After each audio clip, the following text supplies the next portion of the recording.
Oh, this is awkward. Alex Isak is back in Newcastle. That's right. Refused to go on pre-season tour away with the Toon Army. Went to go and train with his old club, Real Sociedad, as he tried to push for a move away from Newcastle to Liverpool Football Club. Liverpool did a verbal, theoretical bid to Newcastle. We'll pay 120 million, which of course would represent a record in British footballing transfers. Footballing transfer? You know what I mean.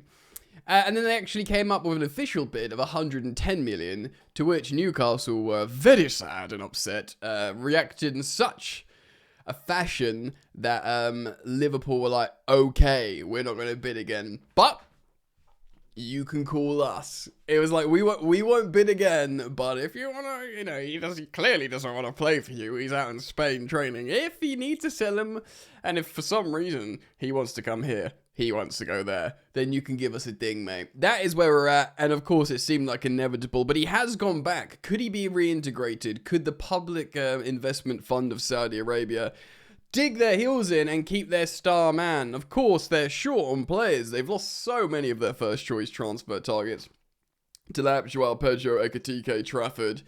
It was a real S-word show. They've got, what's his name? Ramsdale in the goal. I wonder if he's going to start for them. But we want to talk about Liverpool, Isak. Liverpool just beat Athletic Club 4-1 in a pre-season friendly. And Rio and Gamoa, of course from Chelsea, the young 16-year-old, was there making headlines. And look, long story short, I just don't think Liverpool need Isak. We all thought that before. Nunez got a goal and an assist in this game. He's going to be off to Saudi Arabia, apparently. We'll get into it, man. Settle in. How you doing? Welcome back. Welcome back to Football Yannick. There is daily content here on the channel, of course. Should you dig it? I'd be. You know what? Just why not subscribe? I'll be very grateful. We are on the road to 200,000 subscribers. No, that wrong channel again. 20,000 subscribers, which I would be very, very, very grateful for, because this is a passion project of mine. Obviously, I love speaking about Chelsea on the main channel, but I'm on 19,179 subscribers here, so it'd be great if we could do it together, you and I. So thanks for liking and subscribing. First of all, let's talk about Isak broadly before we speak about Liverpool. I heard Alan Shearer speak about this on The Rest is Football today, and of course Shearer is a striker, footballing icon, Newcastle legend, and Newcastle fan, and Gary Lineker was like, how do you feel about Isak's behaviour? And he was pretty like, I know how the game works. Do you know what I mean? He was pretty much saying I don't like it, but he wasn't necessarily condemning him for it, which I thought was pretty darn generous from Shearer. Look, it's his career. He does what he wants. I've made my position or opinion on it pretty clear. I think at 25 years old, with 3 years left on your contract, you can, let Newcastle know about this a lot earlier so they can do it very early on. Or you can say now, look, long term, I want out. I want to go to Liverpool, but I'm not going to stitch you up. So let's do it next summer, but get ready. Get ready with my successor. Get ready with everything. I'll play with you in the Champions League. We've just won a trophy together. I'm only 25. Sell me at the ripe old age of 26. Whoever signs him is still getting an amazing 5-year contract out of him in terms of performance and, his peak or whatever.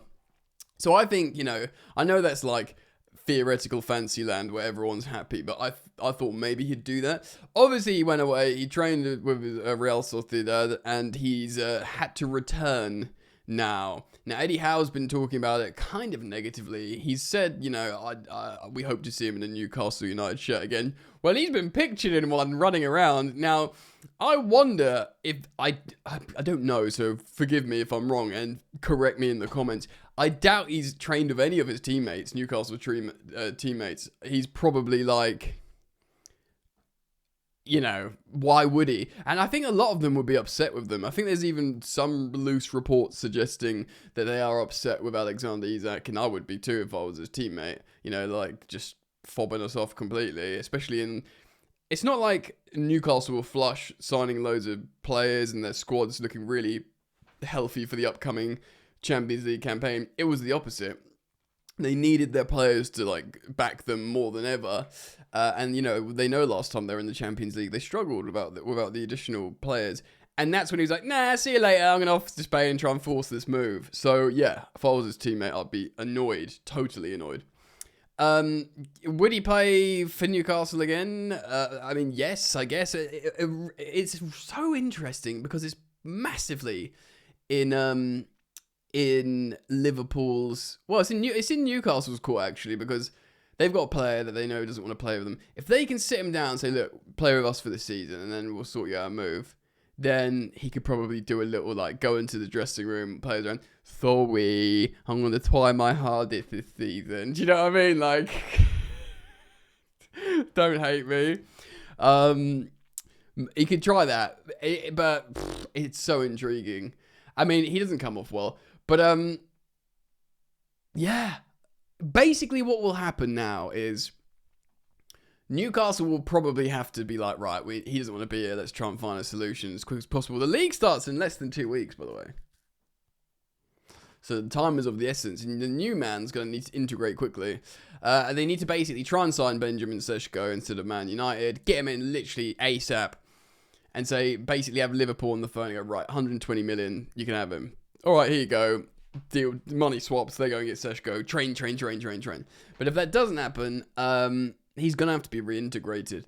But look, Liverpool, man. So Liverpool just slapped off Athletic Club, right? 4-1, and this is Sofa score. They've still got a low rating. 6.89 with 4 goals scored. It's really interesting, actually, if you look at the attacking momentum meter on the top left of the screen here. The second half, obviously, loads of changes. Obviously, this is a pre-season friendly with a rotated side. But Athletic Club, right? You hear they're this club with, like, do really well, win domestic cups, that have got the best defence in Europe. And then when you do, if you don't watch La Liga, you watch them in, the Europa League, and Man United stick 5 past them or something, and you go, what, you guys stink. And then I watch him again in pre-season, go to Anfield. No Nico Williams or whatever, it looks like.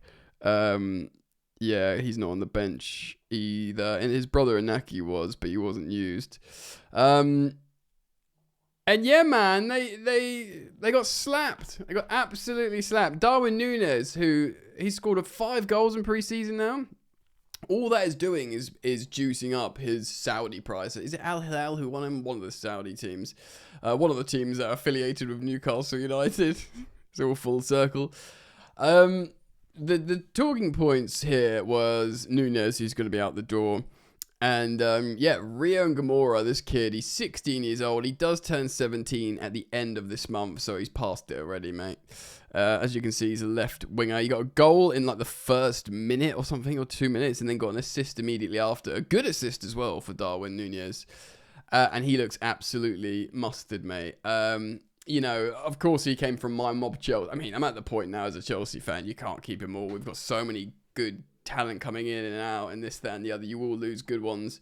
And Rio and Gamora looks like one of them. Like, he looks incredible. We'll have to see if he's given a chance in the Premier League. Someone's at my door. Right, I'm back. We'll have to see if he gets a chance in the Premier League. But yeah, he looks like an immense talent. Will Arnes not use him? Maybe. I don't know how heavy they've got, how much they've got on the left-hand side. So he could be given a chance. But I don't think... Liverpool have just sold Luis Diaz for 75 million euros to Bayern Munich, or at least their package is worth that. So it's a lot of money. They do have Hugo Ekitike, obviously, who is it was a 95 million euro package. That's a lot of money, bro. Salah's locked down. He's definitely starting still. I mean, he didn't fit. I don't think he featured in this game. But Florian Wirtz, of course, he will play in an attacking role. They've got a lot of players. Very interesting to see what's going to happen to Harvey Elliott, who scored again for Liverpool here. And, of course, for the England youth level, just tore up completely. Like, he's got to get a move somewhere, just play, start at a high-level club. Surely, at a high level. Liverpool look flush, man. Like, if Núñez goes, they can make a very strong case. If they sell Núñez, what's the Saudi paying for Núñez? 80 million euros? Or so let's just say 75 million euros.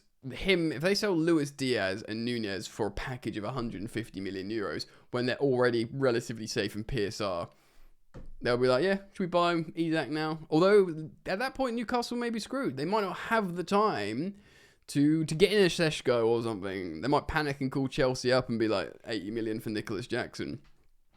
But it's a big story, man. It's very interesting because it's like, what's going to happen? I don't know.